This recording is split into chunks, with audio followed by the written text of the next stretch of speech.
bem-vindos a mais um vídeo. Eu me importo com você. Como vocês estão? Vocês estão bem? Já lavaram as mãos hoje? Lembrem-se de continuar usando máscara e sempre que necessário fazerem uso do álcool em gel. Antes do vídeo começar, lembra de se inscrever no canal, deixar o seu like pra gente saber que você está assistindo e que você está gostando do conteúdo. Assina o sininho de notificações para receber a notificação de todos os vídeos, assim que eles são postados. Se você tiver alguma dúvida, não entendeu, alguma parte ficou muito complicada, deixa o seu comentário aqui embaixo no YouTube, ok? Aí eu posso responder você e te ajudar com essa parte. Se você tiver qualquer atividade, exercício, projeto que precise ser entregue, sempre via WhatsApp com o seu nome, pra gente poder saber quem você é e qual o seu núcleo, ok? Porque muitas pessoas mandam nesse número, todos os alunos estão mandando. Então, lembra sempre de colocar o seu nome. Se você não conseguir usar o Photoshop Sketch, que é o mesmo aplicativo que eu estou usando, procurem algum outro aplicativo que tenha ferramentas similares. O Photoshop Sketch, ele é conhecido por ter esses pincéis com texturas que imitam texturas de tinta, de giz, de aquarela, igual eu mostrei na última aula que eu falei sobre as configurações e fiz comparações, né, com materiais da vida real para que vocês tenham um acabamento melhor. Hoje a gente vai criar uma arte digital simples, usando essas configurações só pra gente retomar essa questão dos exercícios no Photoshop Sketch, porque nos últimos vídeos a gente tem usado bastante o Illustrator Draw, ok? Então vamos lá. Uma vez aberto o Photoshop Sketch, ele vai fazer aquele mini backup rápido das últimas atividades que você fez, então tudo que você já fez fica salvo. E aí, vale lembrar que dentro dos formatos, ele tem formatos digitais e formatos que você pode imprimir. Todos os formatos que são para imprimir são tamanhos reais.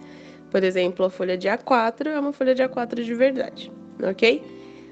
No exercício de hoje, nessa atividade de hoje, a gente vai usar duas ferramentas básicas. O lápis HB, que eu vou usar com uma medida de lápis mesmo, então ele tá com um tamanho bem fininho, entre 3 e 4, mas com a porcentagem 100%, e ele tá com um cinza claro. Então, o que eu vou fazer?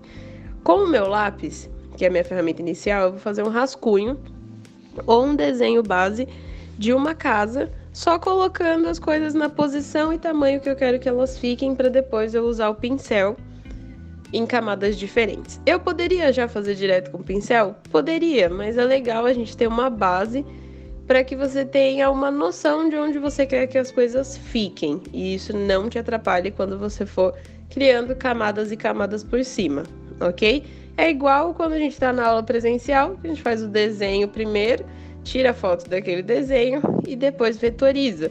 Aquele desenho que a gente fez inicialmente no papel, ele serve como uma base, ou ele é um rascunho base, ou ele é o desenho que vai estruturar o nosso vetor. Aqui no caso, a gente vai usar agora a segunda ferramenta, que é o pincel de tinta, que eu comentei no vídeo anterior, que ele pode ser uma tinta a óleo, uma tinta acrílica, mas que ele não se mistura. Então, o que nós vamos fazer? A gente vai pegar esse pincel, deixar no tamanho médio, para que ele não fique gigantesco, porque senão ele fica com muitas manchas estranhas, e aí não fica legal. E fazendo um único movimento de cima para baixo, eu vou preenchendo o que seria a parede da minha casinha. Parece fácil, olhando assim de vista, só que como ele deixa a marca do movimento do seu dedo, o que você tem que fazer? Você tem que tomar muito cuidado e fazer com firmeza um movimento reto para baixo. Então, por exemplo, aqui na porta, vocês vão ver que eu dei uma leve tremida e ele ficou com uma mancha indo para o lado. Então, eu desfiz e fiz de novo para ele ficar retinho, para a textura da minha tinta ficar parecendo que eu fiz uma única pincelada para baixo. Então, esse é o grau de dificuldade dessa atividade, tentar deixar o movimento do pincel, né, dessas pinceladas, por mais que seja digital, como se elas fossem pinceladas reais, ou seja, tudo com um movimento para um lado só. O único que eu não vou fazer isso é o da árvore, para a gente poder criar textura de folhas, né, como se fossem folhagens. Então, realmente é o único que eu não vou fazer movimento para um lado só. Mas, em geral, o que eu vou fazer? Que nem aqui na parte da madeira, como as janelas de madeira elas têm as ripas, eu vou fazendo movimentos para lados diferentes para parecer que são ripas. Se eu fizesse tudo reto, ficaria estranho, ok?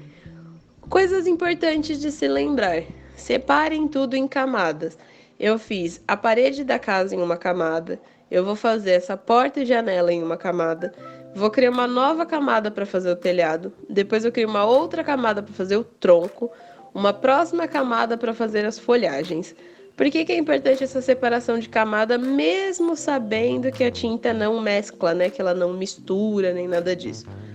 Para que você possa apagar camadas que não são importantes para você, que você não precisa mais e que para você ter um controle melhor sobre as coisas que você está fazendo. Então, por exemplo, eu quero ampliar, eu quero diminuir, eu quero colocar para o lado. Se todas as coisas estivessem em uma camada só, eu não ia conseguir mexer nesses objetos de forma separadas, ok? Por exemplo, aqui no meu telhado. O telhado, ele vai ficar com essas rebarbinhas na parte de cima, que eu não quero. Então eu vou lá com a borracha e vou com calma apagando essas rebarbas para ele ficar um pouco mais retinho. E aí o que vai acontecer é que fica aparecendo a camada de baixo da minha parede. Então eu vou lá na camada da minha parede, uso a ferramenta de transformar e aumento. Assim não fica nenhum espaço em branco. A gente está próximo de finalizar a atividade, lembrando que a ideia dessa atividade é vocês conseguirem essa coordenação motora de fazer o pincel sempre estar no mesmo movimento, para não ficar como se fosse uma pincelada para esquerda, outra para direita, para cima, para baixo. Tentar fazer realmente como se você estivesse pintando, porque a ideia do Photoshop Sketch realmente é essa, é simular, né, que você está fazendo uma pintura digital com o acabamento de uma pintura real. Como eu comentei, na árvore e nesse arbusto que tem do lado, eu vou fazer movimentos circulares. Então, eu aumento um pouco o meu pincel, ele tá um pouco maior do que o original, né, que eu usei na casa. E vou fazendo esse movimento circular com o meu dedo. Lembrando que eu não tô fazendo rápido desse jeito. O vídeo tá acelerado, então ele tá 2 vezes mais rápido do que eu realmente fiz. Então, eu fui fazendo movimentos circulares com o meu dedo para criar essa sensação de que são folhinhas, né, que é uma folhagem da minha árvore e do meu arbusto. Para finalizar, eu vou fazer as flores para poder dar mais riqueza de detalhes no meu desenho. E como eu vou fazer? Só apertando o dedo na tela uma única vez já é o suficiente.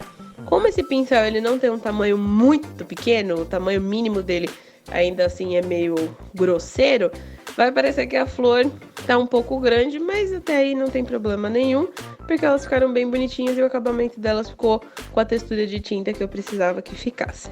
Para finalizar, a gente vai fazer o fundo. Pode aumentar o seu pincel no tamanho máximo e escolhe uma cor e novamente tentar fazer esse exercício de usar um único movimento. Terminou, arrasta essa camada toda azul lá para o final e salva a sua arte. Terminou o exercício, envia pra gente via WhatsApp com o seu nome. Bem, eu espero que esse vídeo tenha ajudado vocês, né? Que vocês estejam conseguindo fazer as atividades e principalmente quem tem projetos para entregar, lembra de entregar via WhatsApp com o seu nome. Se você tiver alguma dúvida, deixa aqui nos comentários que eu vou sempre ajudar vocês, ok? Lembrando que se você não conseguir usar o Photoshop Sketch, tenta procurar algum outro aplicativo que tenha configurações parecidas. O importante é que vocês consigam entender o que eu estou passando e consigam participar enviando aí as atividades e projetos de vocês, ok? Muito obrigada por ter visto esse vídeo até aqui, até o próximo vídeo e tchau!